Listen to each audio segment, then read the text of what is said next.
I don't know how I would describe my flow. I think that I developed the flow from so many other different artists. Like I was inspired by, like, I would have to say, like, early on, LL, Beastie Boys, Run DMC, then it became, and Rakim, and then it kind of started going into maybe Cool G Rap, KRS One, Tretch from Naughty by Nature. So I had I was a student of hip hop, so it was like I watched, I studied what everybody did in the game, and just try to develop my own kind of sound. And it took me a long time to get, but I just kind of watched what everybody was doing, was kind of just a sponge and soaked up everything. I think my number one goal getting into hip hop would be just to get the respect from other MCs. That's kind of what I rapped for. I was very into the technical part of MCing and wanted to get, the respect from my peers, whatever. And I think that that's probably pretty much the same thing that I do it for today, I don't think that my goal has changed in the sense of, from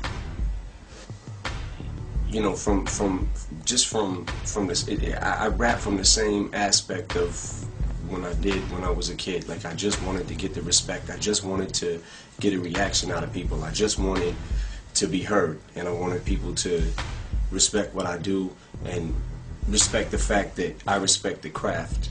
You know what I mean? Of MCing. So I really just it's pretty much the same thing today. I don't know what would be my strongest contribution to the game, and as far as like my legacy, I feel like I don't know what it would be right now because I'm still going, so I mean, if I was asked this question a few years ago, it might have been different. It's always going to be different. I don't know what it is exactly that my legacy would be or whatever, but I think that if I had to choose what I'd like to be remembered as, I think maybe just somebody who stood up for what they believed in as far as freedom of speech, and don't back down, don't take shit from nobody, and just just do you. How do I think my music has influenced the culture?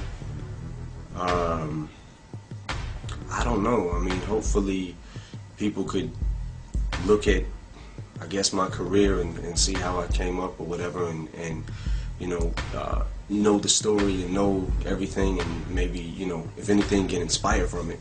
Well, I definitely think that people have seen me push boundaries, and maybe, some people get inspired to do the same thing, but I got that from other people. You know what I mean? Like, hip-hop has always been about seeing and feeding off of, getting inspired from other MCs in the game, and, everybody gets inspired from everybody, and like I saw Dre do it, you know what I'm saying, and NWA, and the way that they push boundaries, and it was kind of like, it's every few years there'll be certain rappers that'll come along and do that, and some tend to do it better than others or push it further than others. What I would look for in the next generation of MCs would be the same thing that I look for, always, that I've always looked for, is whenever I hear somebody, I want to hear,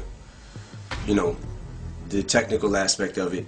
And obviously, if you can write hooks and things like that, that's cool. But I listen to, I'm more from the technical aspect in the sense of how you ride the beat, your delivery, punchlines, syllables, like compound syllables, how you put that together, and how good you are at that, and how you can take words and flip them, and just wordplay and things like that.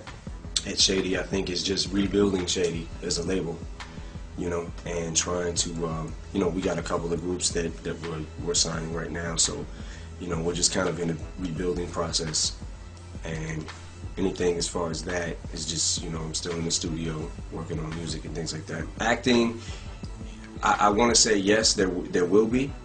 I just haven't had a script that's like really jumped out yet, but I'm in the process of looking through that too. So, well, I think the online world is giving, up and coming MCs a presence more of a presence. You know, I think that it's just easier to get your music heard now. You know, whereas before you would have to go to a record store and try to get them to sell your record and push it, or go to a radio station and really try to, you know, get them to play your songs on the radio or whatever. And now it's kind of just you put it out there, and you know, millions of people are able to have access to it, you know, and you can just get it to more people quicker. So definitely think it's helped. Who do I think is the most controversial rapper of this generation? Me. Nah. Nah, there's controversy has been part of hip hop for so long, man. It's, you know, from the beginning of hip hop, I feel like it's been filled with controversy. So I think that I think of this generation or whatever. I mean, you know, I've had controversy. 50's had controversy. Wayne's had controversy. Kanye's had controversy. I mean, I don't know. Everybody, you know, it's all different kinds and at different times. You know what I mean? But I think that's part of hip hop. The most out of us, I don't know, man. It's you know, Kanye may do something tomorrow. You know what I'm saying? It's like, oh my God. So it, you know, flip flops.